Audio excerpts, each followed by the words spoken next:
I want to talk about New Year's resolutions.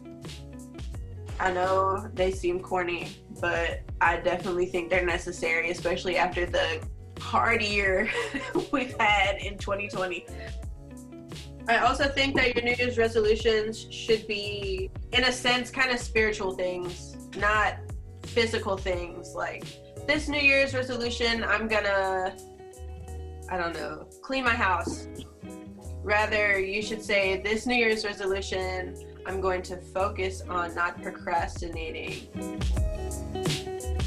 So it won't be just like, okay, I'm procrastinating on cleaning my house. So you cleaned your house, but you procrastinated on your homework, like me. Yeah. So I feel like that is important. You need to make a mental change. One of my New Year's resolutions is not creating extra stress for myself. And I think I talked about this at the last meeting too. I put a lot of pressure on certain things that don't require any pressure at all because it's all things that are extracurricular for me. I feel very self-conscious about my weight, but the only person who cares about it is me. And I feel like I add stress onto working out to where I'm putting a goal towards working out instead of working out just because of how it feels after, you know? You don't have to share them, but if you want to share them, I wanted to know what you guys' New Year's resolutions were. I told myself that I was going to work on saying no more. Do you feel like you feel obligated to say yes? Yeah, I'm very it's hard for me to say no to people, and I feel really bad when I can't do something. Like, if I can't do it, I shouldn't feel obligated. But I just want to be more minimal, like not just have things to have things, but have things for a function, for a reason. I definitely resonate with that. I've been thinking a lot about within the last couple of years and noticing that I was just getting a lot of stuff and it was like a temporary satisfaction. I was like, how often am I using this?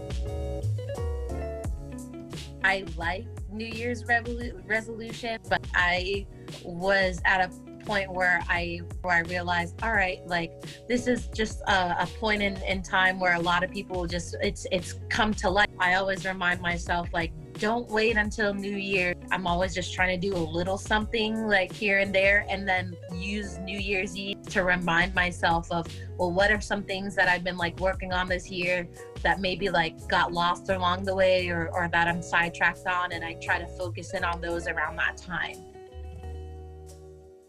Yeah, 100%. I agree. I think that's why I said in the beginning, I'm going to learn how to be, I'm not going to be a stripper, but I want to learn how to pole dance, because I think that's 100% embodiment of women confident. If I can freaking do that, then I don't know.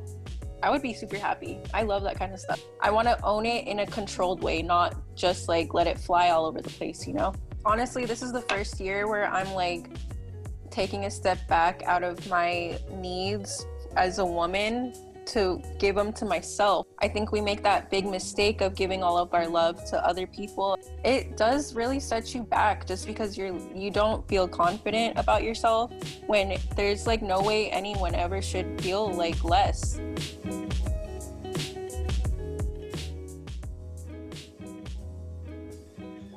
I really don't have any New Year's resolutions. I kind of take every day as a new opportunity to make improvements. I don't want to wait until a new year to start making changes. I'm more of a type of person that I can change today if I choose to. Is there anything that anyone wants to let go of?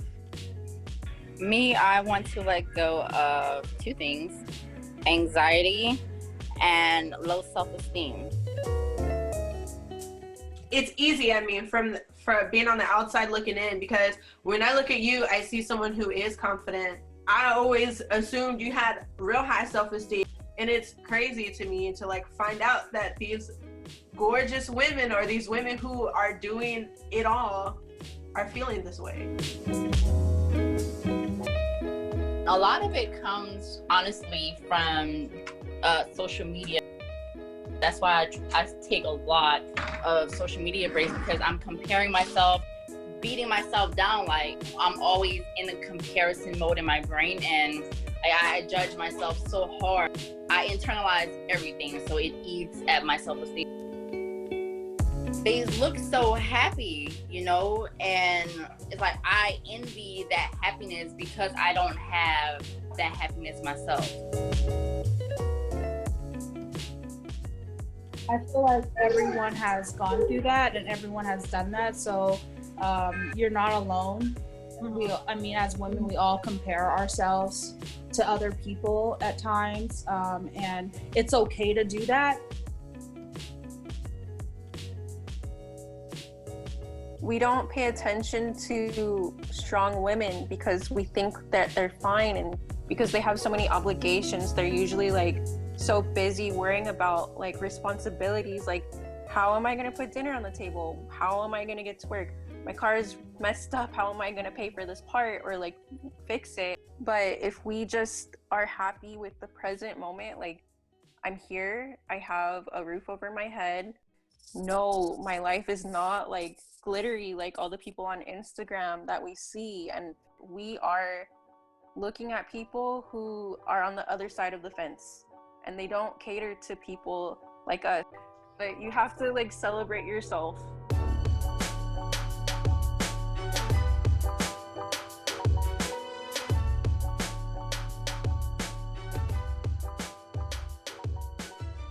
I went on this trip to Georgia with my boyfriend, and some of his family members don't like me, so I felt out of place. And because I felt so out of place, I wanted to do my best to make sure that his trip was okay.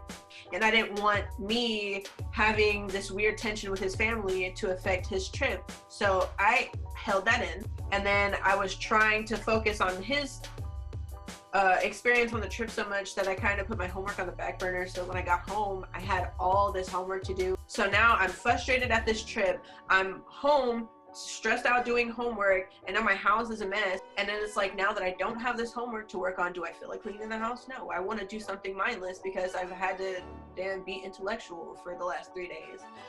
I was just going through the motions. Okay, well, this good came out of the trip. Okay, what good came out of my schoolwork? I got a 96 on my project, which was amazing because it took me like a day and a half to do it. I finally cleaned my house, and then I went out and spent $200 at Bath & Body Works for Candle Day to celebrate myself. So that's what I did. And I feel it's important not to let the good things go to the wayside.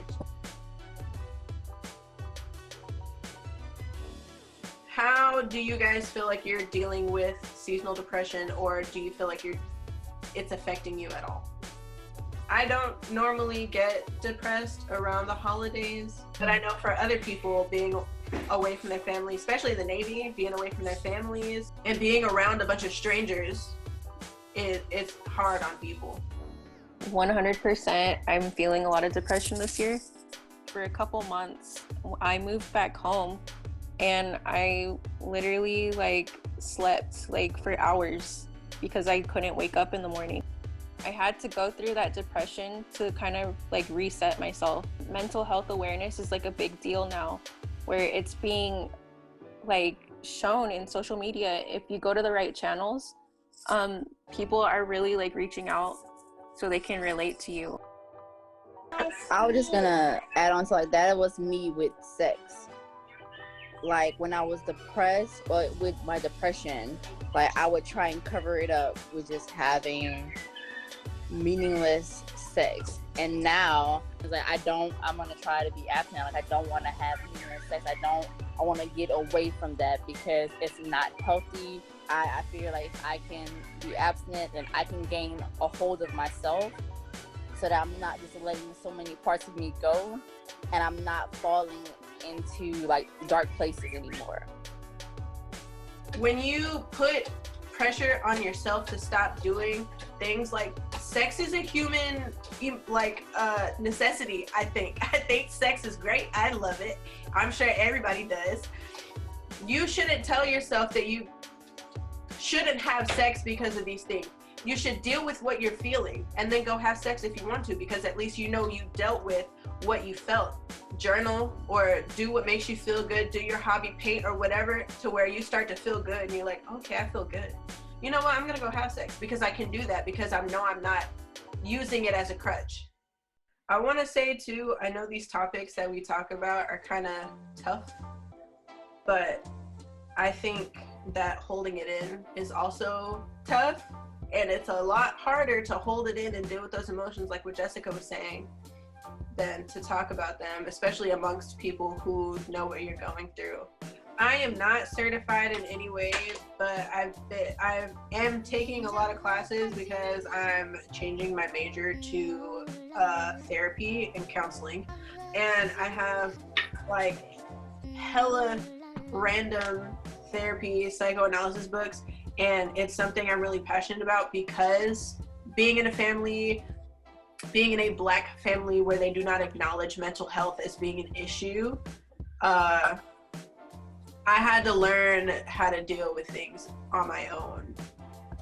I'm definitely learning, and I'm like looking at my shadows and I'm like, you're crazy, but it's okay. I love you anyway. I'll come clean with you guys. I started this group after being out of the military and feeling kind of purposeless and alone because of COVID, you know, in this new environment. So I'm away from anything that's familiar, and I was like, I definitely need like some people around, because I'm gonna drive myself crazy feeling like I lost all purpose and sense of self being out of the military. So seeing you guys like text messages every day or every other day, and like being able to sit here and be with you guys, it really makes me so happy. And it has helped me a lot too. So I will talk to you guys later. I hope you guys have a good night. Good night, everybody. Hope you guys all have a good night.